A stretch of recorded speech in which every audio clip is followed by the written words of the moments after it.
Hello everyone, कैसे हैं आप सब। देखिए, जो भी बच्चे नेलेट से ओ लेवल कर रहे हैं या कर चुके हैं, तो उन सभी के मन में एक डाउट रहता है कि ओ लेवल जो हम कर रहे हैं दो तरीके से होता है, डायरेक्ट भी होता है और किसी इंस्टीट्यूट के थ्रू भी होता है जो नेलेट से रजिस्टर्ड है। तो जो बच्चे ओ लेवल किसी वेरीफाई इंस्टीट्यूट से करते हैं जो नेलेट से रजिस्टर्ड है, उससे किया हुआ सर्टिफिकेट ही गवर्नमेंट जॉब में मान्य होगा। और जो बच्चे डायरेक्ट ओ लेवल करते हैं उनका गवर्नमेंट जॉब में मान्य नहीं होगा। और दूसरा डाउट ये रहता है कि ओ लेवल जो सर्टिफिकेट है ये सिर्फ 5 साल के लिए ही वैलिड होता है। इसकी जो वैलिडिटी होती है, यानी आपको अगर कोई भी फॉर्म भरना है तो 5 साल के अंदर अंदर आप फॉर्म भर लीजिए। अगर 5 साल के अंदर आपकी जॉब लग जाती है तो अच्छी बात है, अगर नहीं लगती है तो आपको दोबारा से ओ लेवल करना होगा।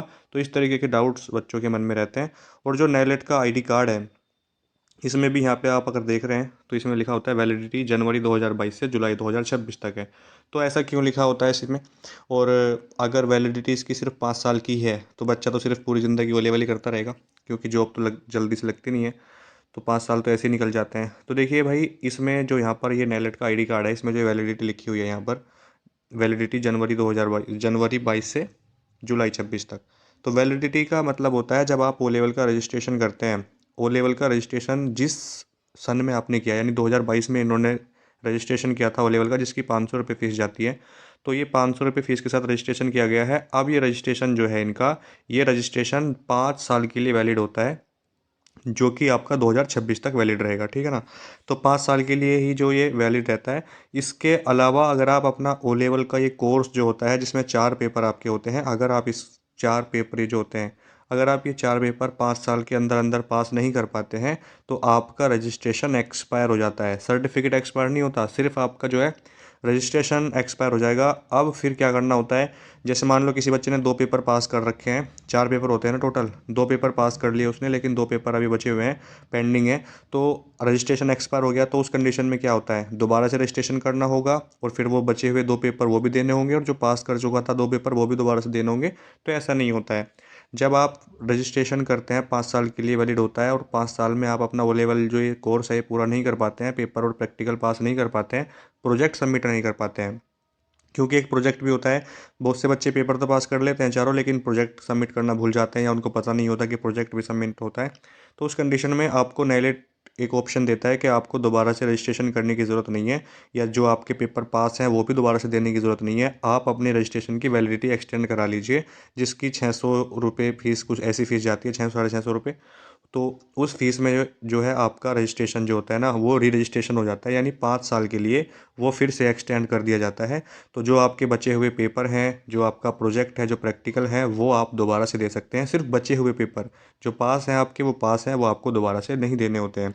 तो ये जो वैलिडिटी है ये सिर्फ रजिस्ट्रेशन की वैलिडिटी यहाँ पर दिखाता है आपको आईडी कार्ड में, क्योंकि यहाँ पे ऑथराइज सिग्नेचर है। तो बच्चा ये सोचता है कि जो वैलिडिटी रहेगी सर्टिफिकेट की वो 5 साल की रहेगी, तो ऐसा नहीं है।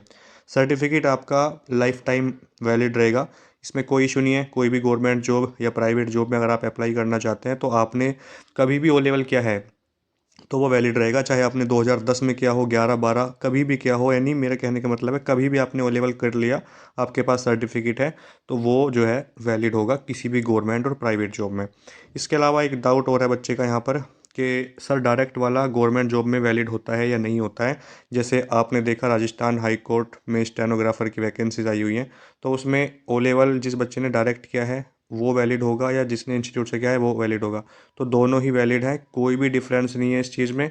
आपने अगर डायरेक्ट किया है तो भी सेम वैल्यू है, अगर आपने किसी इंस्टीट्यूट के थ्रू किया है ना तो भी उसकी सेम वैल्यू रहेगी। कोई भी डिफरेंस नहीं है, ना आपसे किसी भी तरीके का कोई भी यहाँ पे भेदभाव किया जाएगा। क्योंकि डिस्टेंस मोड का ऑप्शन इसलिए दिया है ताकि जो बच्चा कोई जो गवर्नमेंट जॉब करता है या कोई और कॉम्पिटिटिव एग्ज़ाम की प्रिपरेशन करता है, तो उसके साथ साथ अपना वो कोर्स भी कंप्लीट कर सकता है और अपनी तैयारी भी कंटिन्यू कर सकता है, तो उसको कोई भी प्रॉब्लम नहीं आती है वहाँ पर। तो जो वैलिडिटी है वो लाइफ टाइम रहेगी, 5 साल के लिए नहीं रहती है। और जो बच्चे डायरेक्ट ओ लेवल कर रहे हैं या कर लिया है, उनको भी डरने की ज़रूरत नहीं है। वो आपका वैलिड होगा, उसकी सेम वैल्यू होती है। जैसे किसी इंस्टीट्यूट वाले बच्चे की सर्टिफिकेट की वैल्यू है, वैसे ही आपकी भी है। ठीक है। क्योंकि दोनों की फ़ीस सेम है, दोनों के एग्ज़ाम भी सेम होते हैं। जब सेंटर पे आप एग्ज़ाम देने जाते हैं तो वहाँ पे पता ही नहीं चलता कि कौन सा बच्चा किसी इंस्टीट्यूट से है या कौन सा डायरेक्ट है। वहाँ पे किसी को कुछ पता नहीं चलता। Exam same, practical same, project भी सेम ही होता है सबका। तो इसलिए जो बच्चे ऐसा सोचते हैं वो ऐसा ना सोचें कि इसकी वैलिडिटी या डायरेक्ट किया हुआ वैलिड नहीं होगा। वीडियो को शेयर कर दीजिएगा अपने दोस्तों के साथ। Thank you, bye.